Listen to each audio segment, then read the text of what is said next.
Baik, Bismillahirrahmanirrahim. Assalamualaikum warahmatullahi wabarakatuh. Pada kesempatan hari ini saya akan menjelaskan, akan mempresentasikan tentang pelanggaran hak asasi manusia. Sebelum saya menjelaskan, mempresentasikan, izinkan saya untuk perkenalkan diri. Oke, perkenalkan nama saya Ghalifat Hussein dengan NIM 19010103009 dengan berada di kelas TI 19A1. Oke, langsung saja para yang pertama kali yaitu saya jelaskan pendahuluannya. Negara hukum merupakan negara yang setiap tindakannya berdasarkan pada aturan atau sesuai dengan hukum yang telah ditetapkan. Dengan penyelenggaraannya, negara haruslah bertumpu pada demokrasi. Karena jika negara hukum tanpa demokrasi sama dengan hilangnya makna dari negara hukum tersebut. Indonesia sebagai negara hukum sudah memiliki dasar hukum, begitu juga dengan pengaturan tentang hak asasi. Mengenai dasar negara hukum sudah diatur dalam ketentuan pasal 1 UUD Negara Republik Indonesia, serta mengenai hak asasi manusia diatur dalam Undang-Undang Nomor 39 Tahun 1999 tentang hak asasi manusia.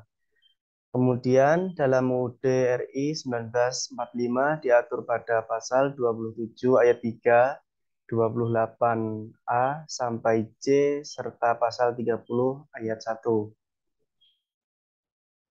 Yang pertama yaitu pelanggaran HAM.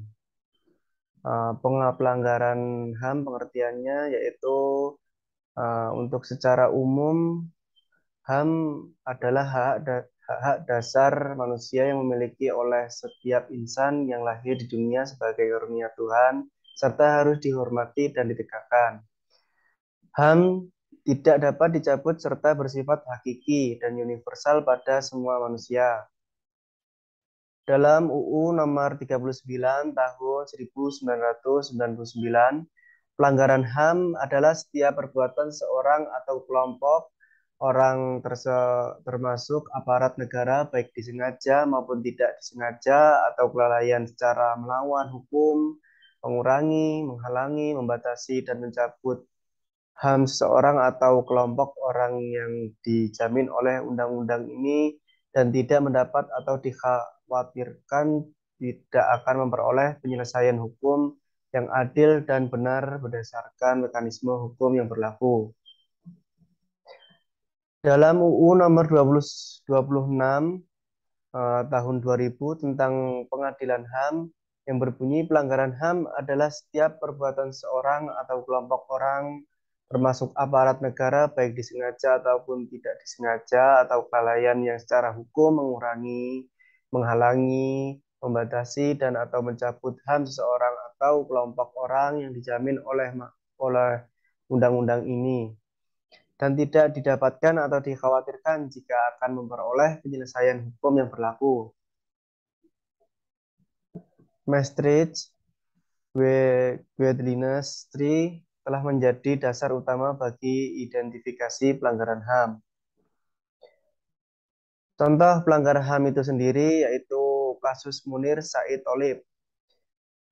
Munir Said Tholib yang lebih dikenal sebagai Munir, ia adalah seorang aktivis hak asasi manusia atau HAM. Munir banyak menangani berbagai kasus, terutama kemanusiaan dan pelanggaran HAM. Ketika menjabat Dewan Kontras, Munir membela aktivis yang hilang karena penculikan yang disebut dilakukan oleh tim Mawar dari Kopassus TNI Angkatan Darat.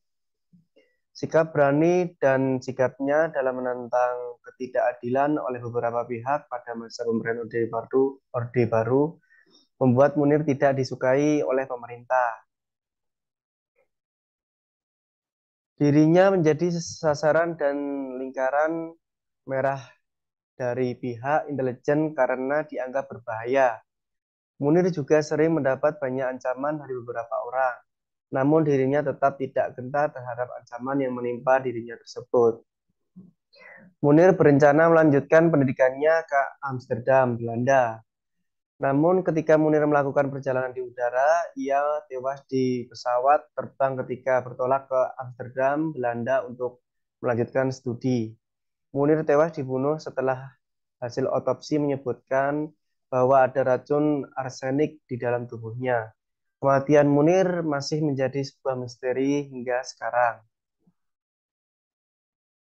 Untuk kesimpulan pada makalah ini, pelanggaran HAM adalah setiap perbuatan seseorang atau kelompok orang termasuk aparat negara baik disengaja ataupun tidak disengaja atau kelalaian secara hukum mengurangi, menghalangi, membatasi dan atau mencabut HAM seseorang atau kelompok orang yang dijamin oleh undang-undang ini dan didapatkan atau dikhawatirkan tidak akan memperoleh penyelesaian hukum yang berlaku.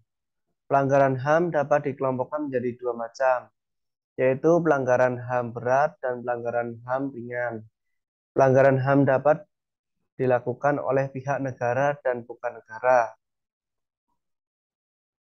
Saran dari makalah ini yaitu sebagai makhluk sosial kita harus mampu mempertahankan dan memperjuangkan HAM kita sendiri.